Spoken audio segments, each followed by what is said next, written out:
할렐루야. 성령 충만하십시오. 하나님의 은혜 가득한 복된 하루 되시기를 주의 이름으로 축복합니다. 우리가 함께 읽을 말씀은 고린도전서 6장부터 15장까지의 말씀입니다. 로마서를 시작하면서 짧게 말씀드렸지만 바울 서신은 바울이 보낸 편지들입니다. 그러니까 보낸 사람이 있고 받은 사람이 있습니다. 그리고 보낸 이유가 있습니다. 바울이 고린도 교회에 편지를 보낸 이유가 무엇입니까? 바울이 3차 전도 여행을 하고 있을 때였습니다.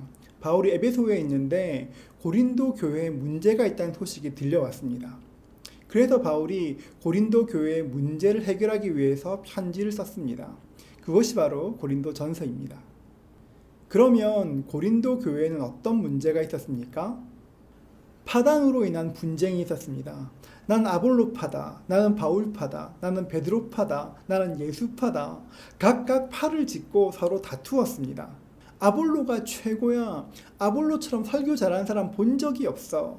그러면 저기서 이야기합니다. 무슨 소리? 바울이 최고야. 바울처럼 영적 깊이가 있는 사람 본 적이 없어. 또 바울이 우리 교회의 설립자잖아. 바울이 최고야. 그러면 또 저기서 말합니다. 무슨 소리? 베드로가 최고야. 왜냐하면 베드로는 예수님과 오래 같이 있었고 예수님의 그 많은 이야기에 나오는 그 사람이 바로 저 베드로잖아. 베드로가 최고야. 이런 말들을 막 주고받으면 또 누가 얘기합니다. 몰라서 그래. 예수님이 최고야. 전부 다 예수님 밑에 있잖아. 이렇게 쉽게 얘기했지만 그들은 치열하게 이런 것들을 두고 다투었습니다. 어떻게 보면 이것들이 별 문제가 아닌 것처럼 보이고 또 사람 사는 곳이면 의뢰 있을 만한 문제 같기도 합니다. 그런데 왜 이것이 문제가 되었습니까? 당시 사람들은 자기가 어떤 철학파에 속했는지를 굉장히 자랑스럽게 생각했습니다. 난 아리스토텔레스파야, 나는 플라톤파야, 나는 소크라테스파야. 이런 얘기가 자연스러웠습니다. 세상에서도 이런 이야기를 하니까 자연스럽게 교회에서도 파벌을 만들고 서로 논쟁했던 것입니다. 파벌 때문에 교회가 분열된 것도 심각한 문제였지만 더 큰 문제는 세상의 가치관이 그대로 교회로 흘러들어온 것이었습니다. 세상의 가치관이 교회에서 그대로 통용되는 것, 그것이 훨씬 더 큰 문제였습니다. 음란도 마찬가지입니다. 당시 고린도는 굉장히 번화한 도시였습니다. 그리스 무역의 중심지였습니다. 많은 사람들이 항구를 오고 가면서 장사하여 돈을 벌었습니다. 여러분, 세계 3대 운하가 어디에 있는지 아십니까? 얼마 전 유명했던 수에즈 운하가 있고 파나마 운하가 있고 나머지 하나가 코린트 운하, 즉 고린도 운하입니다. 지금이나 그때나 고린도는 굉장한 무역의 중심지였습니다. 그리고 고린도에 가면 산 중턱에 아프로디테 사원이 있었습니다. 그리스식으로 하면 비너스 사원이 있었습니다. 그곳에는 1000명 이상의 여사제가 있었고 일종의 공창 역할을 하였습니다. 그래서 굉장히 성적으로 문란한 도시였습니다. 고린도의 파벌 문화가 그대로 교회에 들어온 것처럼 고린도의 음란함도 그대로 교회에 들어왔습니다. 그리고 교회 안에 세상 사람도 하지 않는 불륜과 폐륜이 일어났습니다. 여러분, 고린도에 있었던 그 문제가 고린도 교회에서 그대로 재현된 이유가 무엇입니까? 고린도전서 3장 3절은 말합니다. 너희는 아직도 육신에 속한 자로다. 너희 가운데 시기와 분쟁이 있으니 어찌 육신에 속하여 사람을 따라 행함이 아니리요.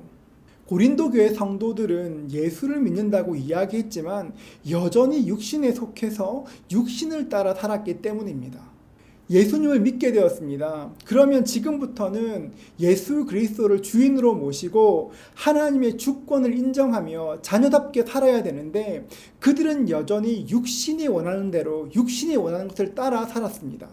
육신에 속한 채로 살아가니까 성령님께서 아무리 은사를 부어주셔도 그 은사가 교회를 부유하게 할 수 없고 아무리 은사를 부어주셔도 성도가 거룩해지지 않았습니다. 오히려 그 은사 때문에 교회에 분쟁이 생겼습니다. 그러면 이런 문제는 어떻게 해결합니까? 답은 딱 한 가지입니다. 바로 예수 그리스도입니다. 바울은 예수님만이 답이라고 계속 강조합니다. 고린도전서 1장 1절부터 10절까지의 말씀을 한번 소리내어 읽어보십시오. 이 짧은 말씀 안에 예수 그리스도라는 그 말이 10번이나 나옵니다. 예수 그리스도, 예수 그리스도, 예수 그리스도. 바울은 계속 예수 그리스도를 이야기합니다. 왜 예수를 이야기합니까? 예수님 말고는 우리를 바꿀 수 있는 것이 아무것도 없기 때문입니다. 우리의 영적인 문제들, 신앙적인 문제를 해결하는 것은 결코 쉽지 않습니다. 아무리 세상의 처세술을 쓰고 우리의 지혜를 모은다고 해도 신앙적인 문제들은, 영적인 문제들은 쉽게 풀리지 않습니다. 그러면 어떻게 해야 영적인 문제를 해결할 수 있습니까? 영적인 문제는 영적으로 풀어야 합니다. 예수님께 나아가서 엎드려서 방법을 찾아야 합니다. 그 어떤 문제건 간에 예수님 앞으로 나아가십시오. 예수님께 나아가 그 문제의 해답을 구하십시오. 그럴 때 모든 지혜의 근원 되시는 예수님께서 우리에게 찾아오실 것입니다. 우리의 문제 가운데 임하실 것입니다. 모든 관계들을 푸실 것입니다. 묶인 것들을 푸실 것입니다. 주님께 나가기만 하면, 예수 그리스도 붙들기만 하면 예수의 이름의 권세가 그 문제 가운데 역사하게 되는 것입니다. 오늘 풀어야 할 문제가 있으십니까? 예수님을 붙드십시오. 예수님 붙들면, 주님께 나아가면 우리 주님께서 그 문제 가운데 임하실 것입니다.